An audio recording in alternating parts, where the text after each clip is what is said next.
Well, a segment which I like to call Thank God on Monday. Let's praise God for the work that He has called us to do, whatever that looks like for you. Let's turn up like we mean it. Let's be a good witness for the God who has given us purpose in our life, in the way in which we present and serve in our working environment, whatever that looks like for you. And one of the ways, I suppose, which we can demonstrate that is turn up like you mean it. Turn up with your best foot forward and your shoes nicely shined. Tom O'Neill joining me on the program. Tom, I must say you've definitely delivered in this regard. I mean, you're usually a sharp dresser, but extra effort today, Tom. Thank you for joining me. Look, a real pleasure, Matt. I knew we were talking on this topic, so I thought I'd just make sure, top end. Well, I've got to ask you because, I mean, speaking of top end, we have had this conversation beforehand, and I know you do a lot of stuff online. Yes. So you have been caught out doing the business from the waist up, board shorts from the waist down, and perhaps perhaps bare feet or jandals under that. So are you?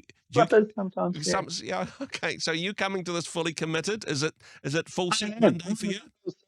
Full suit. Man, that is impressive. And not and just for me as well, and for the listeners and viewers as well. Listeners, Exactly. Hey, mostly for the listeners. Now, I suppose when we talk about the way in which we present ourselves, that is true for any given day of the week, and we need to keep turning up. We need to keep presenting well. But no occasion is more important than the job interview. If we want to get the job that we're dressing up for, then we need to present well. It's all very good to have a great CV and to be able to articulate that we're good at the job, but we need to demonstrate that visually and with our attitude as well. Oh, look, 100%. I mean, if we think about ourselves as a product, which, as a Christian, it's a horrible way to think about it. That's why they call it the human resource department. If we think about ourselves as a product, we've got to rock up being the best product we can be. Yeah. And that's part of, being on time, you're having, practicing your questions to the answers, but it's also how you portray yourself in a physical way. Yeah. Can you overdo it? We're not talking top hat and tails, but I mean, or is this a little bit job dependent that you dress as a slightly fancier version of what you would wear if you were doing the job? Is that a principle that you would adhere to, Tom? Oh, look, 100%. How I sort of said, I call it the dress one up rule. Okay. Yep. And so basically, think about if you're going to a role, what would you wear at that, for a day-to-day role, right? So what you do is you think about that, you dress like that, but dress one up. So, for example, let's say if I was going for a job where I'd wear a business shirt and probably not a tie, I would go to the interview with a business shirt and tie. Okay. I'm just dressing one up. The reason why is, like, for example, if I'm wearing a jacket, tie, and shirt, and suddenly everyone else is in polo shirts who are interviewing me, I can quickly drop my jacket and just sort of drop it down a little bit. But nothing is worse in the interview situation than rocking up and finding you are underdressed. Yeah. And it happens all the time. Because all that happens is your brain is going, gee, I wish I'd tried a bit more. I wish I'd, done this, done that. We should be spending all our time focusing on giving the right answers. The problem is we spend 20% of our time freaking out because they're not wearing a tie or wore jeans or should have worn nice flats. It's like rocking up to somebody's wedding in a tank top and cut off shorts, especially if you're the groom. Right. Especially if you're the groom, it's a bad look, right? The green jandals, nice one. My own wedding 22 years ago. Two guys turned up. They were sort of partners of. In AC/DC black T-shirts. Everyone else is in suits, and they're in jeans and AC/DC shirts. I'm like, I can't believe this. You got to be more careful of your guest lists, I tell you. But at least you didn't have to offer them a job. Now, we're talking beforehand about how this is career dependent to an extent, and this dress one up rule. I've got this scenario: if you're applying for a job in the military, you wouldn't want to go, well, I'm going to wear a dress uniform, but I'm going to wear a higher ranking uniform than the person that's interviewing me. You wouldn't go that far, would you? no, you get yourself in real trouble there, Colonel. And honestly, you've got to get that balance right. Because you don't want to be intimidated, but you don't want to be intimidating either. You don't want to create the first impression of, who does this guy think he is? Yeah, I mean, it is really interesting. It's a friend of mine works in the sailing industry, and there was a job for a apprentice, effectively. And my mate was sitting there, and he was laughing. He said, "Oh, this young guy turned up. You know, all these young guys turning up instead of jeans and t-shirts, and this young guy turned up in a suit. Oh, what a turkey!" And I said, "Oh, okay. Did he get the job?" He goes, "Oh, yeah, he got the job." And I'm like, "Well, mate, there you go. Turkey got the job. So who's Yeah. gobbling now, right? Yeah, well, this is the thing. We need to. There's a certain amount of pride that comes into it as well. I don't need to, dress up because people should know how good I am. Yeah. Well, they don't know how good that you are. That's why you're going to an interview. And there needs to be a certain level of professionalism and a certain level of you taking it seriously for no matter what job it is. What about things? Personal adornments such as piercings, jewelry, tattoos. What would be your advice there, Tom? Yeah, without getting myself in real trouble, have a think about the type of role you're going for. Yep. I once recruited for a sales rep. This is decades and decades ago, and the guy had rings all through his ears, and would have had 20 rings in the two ears, Yep. and it was a professional sales role, driving around company car, all this sort of stuff. And it sounds terrible, but it was really hard to take him seriously. Yep.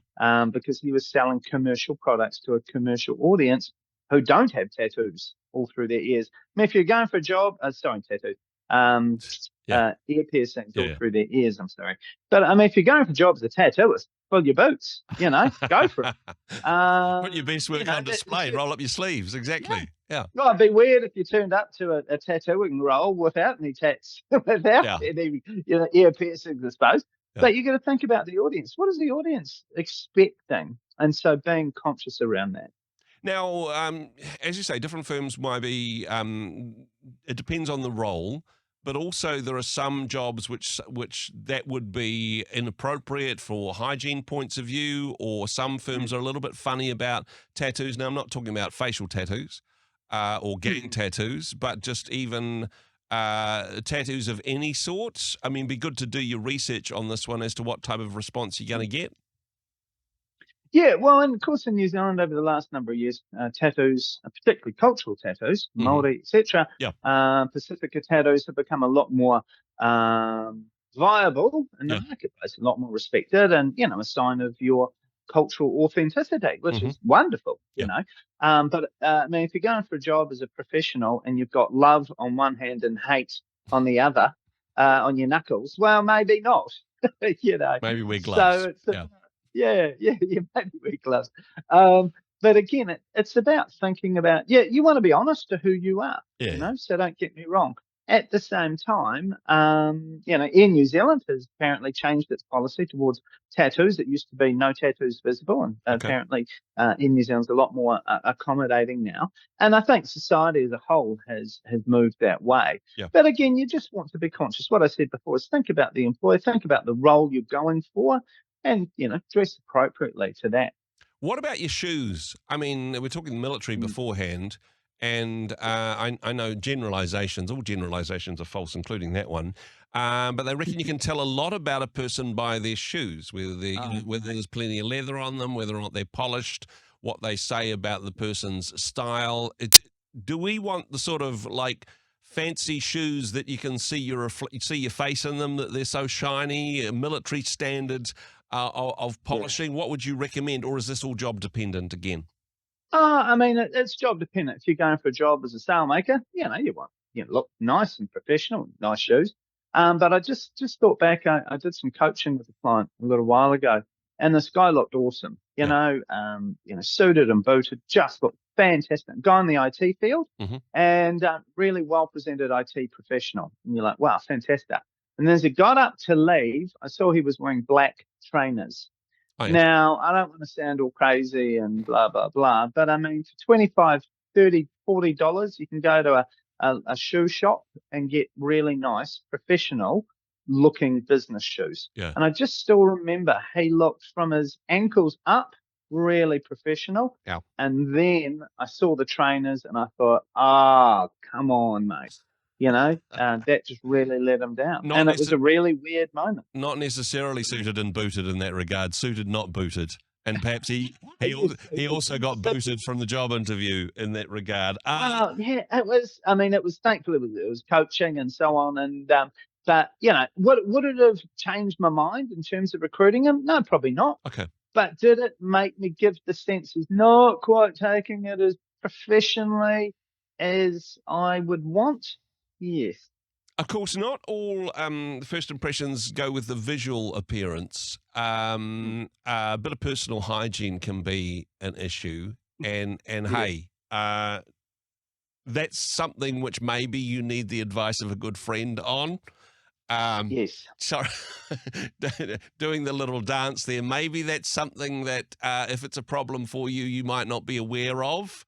Are you bringing this up for me right now? No, it's intervention. It's not coming across on Zoom, mate. It's perfectly safe. But I mean, it is an awkward one, and it could lose you a job, right? Good. Yeah. Well, this is I know one guy I know who I've met before. He really struggled with this in terms of personal hygiene, and unfortunately, I understand missed out on a number of roles because he would turn up and smell. Yeah. Long story short, brushing your teeth, that sort of stuff. I mean, it's pretty basic stuff. I remember being an HR manager in an organisation once, and there was a person there who'd already had a job. Yeah. And the people were complaining about, their body odor and those sort of things, and you had to sort of be creative and how you, drop off a bottle of Lynx or spray of Lynx to them without really offending them, but at the same time making sure it's not an issue. And so, getting honest and fair feedback from someone you love who will be honest and fair with you, because the last thing you want is to have bad breath or smell.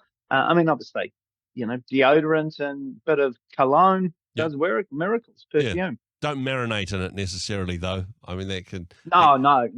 Again, you can go too far. Careful. Oh yeah, be careful also in terms of if you're going to be. It's a hot summer's day. Not that we're facing that at the moment. No. But if it's a hot summer's day and you've got to walk a K, you're going to be sweaty by the time you get there. So just make sure you've got, a can of spray or perfume or something in your briefcase or bag or something. And that way you can just make sure you're fresh when you rock up. Yeah, totally. Not necessarily the full makeover, but at least putting your best foot forward with reasonable shoes as you apply for your dream job. Fantastic wisdom and advice as always. Tom, thanks for dressing up just for me. Thanks for being on the program once again. Look, a real pleasure. God bless you, my friend. Thank you. Hey, thanks very much for joining us in the Rhema studio. Thanks very much for watching the interview. It's kind of nice to have an audience, actually. And if you did like what you watched, then do give us a like, do give us the thumbs up. And if you'd like to see more interviews like that one, or perhaps even better, subscribe and those interviews will come straight to you. Don't forget to turn on your notifications, and we'll see you in the next one. Cheers.